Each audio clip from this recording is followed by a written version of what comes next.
Olá, hoje a gente vai fazer uma coisa um pouco ousada. Colocar para conversar duas obras que, à primeira vista, não poderiam estar mais distantes uma da outra. De um lado, uma gigante do modernismo inglês. Do outro, um dos maiores fenômenos da literatura brasileira recente. Vamos mergulhar juntos neste diálogo que atravessa um século e o Oceano Atlântico. Para a gente ter uma ideia do tamanho desse abismo, vamos pintar o cenário.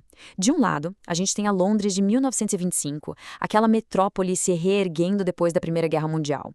É nesse ambiente que Virginia Woolf nos leva para dentro da cabeça da alta sociedade. Do outro lado, quase 100 anos depois, a gente vai para o sertão da Bahia. Lá, Itamar Vieira Júnior nos apresenta a vida dura numa comunidade quilombola em condições que ainda lembram e muito um passado de escravidão. Parecem dois planetas diferentes, né? E é aqui que a nossa análise começa de verdade. O que, afinal, pode conectar as angústias de uma mulher como a Clarissa Dalloway, preocupada com a festa que vai dar à noite, com a luta diária pela terra e pela sobrevivência das irmãs Bibiana e Belonísia. A resposta, como a gente vai ver, está nas formas às vezes sutis, às vezes escancaradas, de resistência feminina. Então vamos começar explorando justamente o que faz essa comparação ser tão improvável. Vamos olhar para os contextos e estilos que parecem colocar essas duas histórias em universos que nunca se tocariam. Pensa só, Mrs. Dalloway, o livro da Woolf, é um clássico do modernismo. É famoso por aquela técnica do fluxo de consciência, sabe? Um mergulho total na mente dos personagens. Já Torto Arado, nossa, é outra pegada. É um romance pé no chão, um soco no estômago do realismo social que escancara o racismo e as condições de trabalho quase escravas no Brasil rural. Um é sobre uma guerra interna, psicológica, o outro é sobre uma guerra externa, diária, pela própria vida. Mas é aí que a coisa fica interessante. Se a gente conseguir olhar para além dessas diferenças todas, a gente começa a enxergar as grades. E é nessa segunda parte que a gente descobre como, apesar dos mundos serem tão distantes, as gaiolas que prendem essas mulheres são assustadoramente parecidas. E olha que fascinante isso. Dá pra gente praticamente mapear essas prisões. Tanto na Inglaterra dos anos 20, quanto no sertão da Bahia, o patriarcado dita as regras do jogo. A autonomia econômica é quase um sonho, seja porque se depende de um marido rico ou de um patrão que te explora. E a liberdade de se expressar, bom, essa é sufocada. E é por isso que a resistência precisa encontrar outros caminhos. A gaiola da Clarissa é, digamos, uma gaiola dourada. Ela faz parte da elite, mas esse status é também o que a aprisiona. A identidade dela é toda construída em cima de papéis. A esposa do político, a anfitriã perfeita. Mas por dentro a cabeça dela é um campo de batalha. É uma luta constante contra a sensação de que ela não é o suficiente. E a saudade de desejos que teve que engolir, como o amor que sentia por outra mulher, algo impensável naquela sociedade. Agora, para Bibiana e a Belonísia, a gaiola é feita de terra batida, de opressão histórica. Elas nasceram depois da abolição, mas vivem as consequências de uma liberdade que nunca chegou de fato. Trabalham sem salário em troca de um teto e de um pedacinho de terra para plantar. Elas enfrentam o racismo, a violência, um sistema que as enxerga como parte da fazenda e não como pessoas com direitos. E o que acontece quando o mundo de fora te esmaga, te sufoca? A mente se torna o último refúgio e, ao mesmo tempo, o principal campo de batalha. É aqui que a loucura deixa de ser vista como doença e passa a ser entendida como um ato de rebelião. Então tem um conceito muito importante aqui, que é o de rebelião psíquica. Basicamente, a crítica literária feminista nos ajuda a olhar para o que antigamente era diagnosticado como loucura feminina ou histeria de outra forma. Muitas vezes não é uma doença, e sim uma resposta extremamente sã a um ambiente doentio e opressor. É a mente se recusando a se conformar, criando seu próprio espaço de conflito.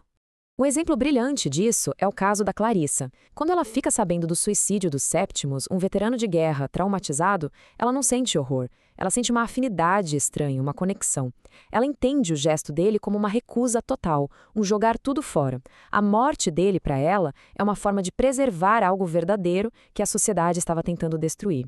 E isso revela muito sobre a própria luta silenciosa dela. Já em Torto Arado, essa rebelião mental não é solitária. Ela é coletiva, comunitária. A religião do jaré, de matriz africana, é o que sustenta todo mundo ali. Não é vista como loucura. Pelo contrário, é uma força espiritual que une, que cura o corpo e a alma das feridas da opressão e que mantém viva a cultura e a história daquele povo. A fé se torna uma ferramenta de poder e de sobrevivência. Bom, agora que a gente já viu como essa resistência acontece por dentro, vamos avançar e ver como ela se transforma em ação no mundo real. E aqui o contraste entre as duas obras fica bem nítido. De um lado, a gente tem o poder de um gesto individual quase invisível para o mundo. Do outro, a gente tem a força da organização, da luta coletiva e política. A primeira frase do livro da Woolf é uma das mais geniais da literatura. Mrs. Dalloway disse que ela mesma compraria as flores. Parece uma coisa tão boba, né? Mas naquela época, uma mulher da classe dela sair sozinha pelas ruas de Londres, isso já era um pequeno ato de rebeldia. É a Clarissa tomando um momento e um espaço só para ela. Um gesto pequeno, mas gigante em significado. É uma insubordinação silenciosa. Em Torto Arado, a coisa muda de escala. A resistência sai do campo do simbólico e vai para a luta política de fato. Quando a Bibiana volta para a fazenda, ela traz com ela o conhecimento sobre os direitos dos trabalhadores, dos quilombolas. Ela pega aquele sentimento de injustiça que todo mundo sentia e transforma em organização, em movimento, para lutar na justiça pela posse da terra. É a consciência virando ação direta. E agora a grande questão: como a gente pode trazer essa conversa toda para o nosso dia a dia? O que a Clarissa, a Bibiana e a Belonísia podem nos ensinar sobre resistir aqui e agora? A gente pode traduzir as lições desses livros em 3 ações bem práticas. Primeira, ocupar. Lembra da Clarissa indo comprar as flores? É isso, é encontrar pequenas maneiras de ocupar espaços, de ter um momento de autonomia no dia a dia. Segunda, organizar.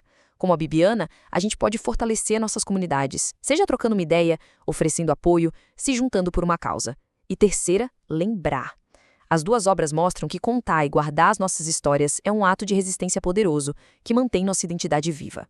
E então, essa conversa improvável entre Virginia Woolf e Itamar Vieira Júnior nos deixa com essa pergunta no ar. Não precisa ser uma grande revolução, mas fica o convite para a gente pensar. Qual pode ser o nosso pequeno gesto de comprar as flores? Qual pequena ação de autonomia, de organização ou de memória pode começar uma mudança? A resposta, claro, fica com cada um de nós.